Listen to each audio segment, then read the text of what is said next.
बिस्मिल्लाहिर्रहमानिर्रहीम। मैं हूं शाहिद, आपका फिजिक्स टीचर। मेजरिंग इंस्ट्रूमेंट्स में आज हम डिजिटल स्टॉप वॉच पर बात करेंगे और इसकी वर्किंग को प्रैक्टिकली डेमोन्स्ट्रेट करेंगे। A digital stopwatch is use to measure the time interval. Digital stopwatch वक्त का वक्फा नापने के लिए इस्तेमाल होती है।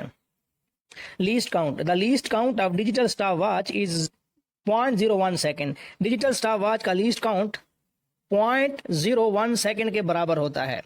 यानी एक डिजिटल स्टॉप वॉच सेकंड के 100th पार्ट या सेकंड के 100वां हिस्से तक टाइम की सही मेजरमेंट कर सकता है। Construction, a digital stopwatch consist of start, stop and split reset button on its case. एक digital stopwatch start, stop और स्प्लिट रीसेट दो बटन पर मुश्तमिल होती है जो इसके केस पर होते हैं। It also has an LCD to display the time interval. इसमें एक LCD भी होती है जो टाइम इंटरवल को जाहिर करती है। इस डायग्राम में डिजिटल स्टॉप वॉच के केस पर स्टार्ट, स्टॉप और स्प्लिट रीसेट बटन के साथ LCD को भी दिखाया गया है। Working, A digital stopwatch typically has two buttons on its case for timing functions. Digital stop watch के केस पर टाइमिंग फंक्शन के लिए अमूमन दो बटन्स होते हैं जो कि इस डायग्राम में सर्कल्स के अंदर दिखाए गए हैं। Press the top button to start the timer, a second press stops it displaying the elapsed time. Top button को प्रेस करने से टाइमर शुरू हो जाता है, दूसरी बार प्रेस करने से टाइमर रुक जाता है और गुजरे हुए वक्त को दिखाता है। इस डायग्राम में सर्कल के अंदर दिखाए गए बटन को एक बार प्रेस करने से टाइमर स्टार्ट हो जाता है, यानी स्टॉप वॉच टाइम को नोट करने लगती है, और दूसरी बार दबाने पर स्टॉप वॉच स्टॉप हो जाती है और गुजरे हुए टाइम को जाहिर करती है। Pressing the second button again reset the stopwatch to 0। Second button को दबाने पर स्टॉप वॉच 0 पर रीसेट हो जाता है। इस डायग्राम में सर्कल के अंदर दिखाए गए बटन को प्रेस करने से स्टॉप वॉच 0 पर रीसेट हो जाती है, यानी स्टॉप वॉच की स्क्रीन पर जितना भी टाइम शो हो रहा होता है वो टाइम अरेज हो जाता है। This button also records split और लैप टाइम्स। इस सर्कल में नजर आने वाला बटन स्प्लिट या लैप टाइम को भी रिकॉर्ड करता है।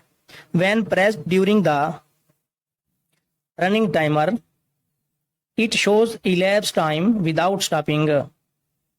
जब इस बटन को चलते हुए टाइमर के साथ प्रेस किया जाता है तो ये गुजरे हुए टाइम को जाहिर करता है बगैर रुके। A second press of the split button lets the stopwatch resume displaying the total elapsed time. Button को दोबारा प्रेस करने पर घड़ी टोटल गुजरे हुए टाइम को दोबारा दिखाती है। चलें डिजिटल स्टॉप वॉच की वर्किंग को प्रैक्टिकली डिमॉन्स्ट्रेट करते हैं। ये एक स्टॉप वॉच है। स्टॉप वॉच से टाइम इंटरवल को नोट करने के लिए हमें प्रीवियस रीडिंग को इरेज करना पड़ता है। तो जैसे ही आप रीसेट बटन को प्रेस करते हैं तो स्टॉप वॉच की प्रीवियस रीडिंग इरेज हो जाती है। स्टार्ट और स्टॉप बटन को प्रेस करते ही स्टॉप वॉच स्टार्ट हो जाती है। जैसा कि आपने देखा स्टॉप वॉच स्टार्ट हो चुकी है। दोबारा इसी बटन को प्रेस करने से स्टॉप वॉच स्टॉप हो जाती है और आप गुजरे हुए टाइम इंटरवल को नोट कर सकते हैं। अब हम स्प्लिट बटन फंक्शन को समझते हैं। स्टॉप वॉच स्टार्ट है। जैसे ही आप स्प्लिट बटन को प्रेस करते हैं तो स्टॉप वॉच की स्क्रीन फ्रीज हो जाती है, लेकिन बैकग्राउंड में स्टॉप वॉच चल रही होती है। आपने देखा स्प्लिट बटन प्रेस करते ही स्टॉप वॉच की जो स्क्रीन है वो फ्रीज हो चुकी है। स्प्लिट बटन के फंक्शन को बेहतर समझने के लिए आप स्क्रीन पर फिगर को नोट कर लें।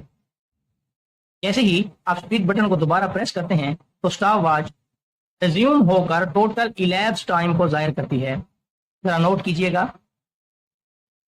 आपने देखा कि स्टॉप वॉच बैकग्राउंड में चल रही थी। जैसे ही हमने इस स्प्लिट बटन को प्रेस किया तो स्टॉप वॉच ने टोटल elapsed टाइम शो किया। एक बार फिर से देखिए।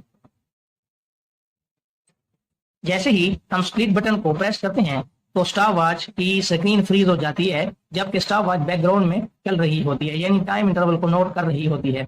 और जैसे ही हम इस बटन को दोबारा प्रेस करते हैं वो स्टॉप वॉच रिज्यूम होकर टोटल इलैप्स टाइम को जाहिर करती है। ये देखें, उम्मीद है आपको स्प्लिट बटन फंक्शन की सही समझ आ चुकी होगी।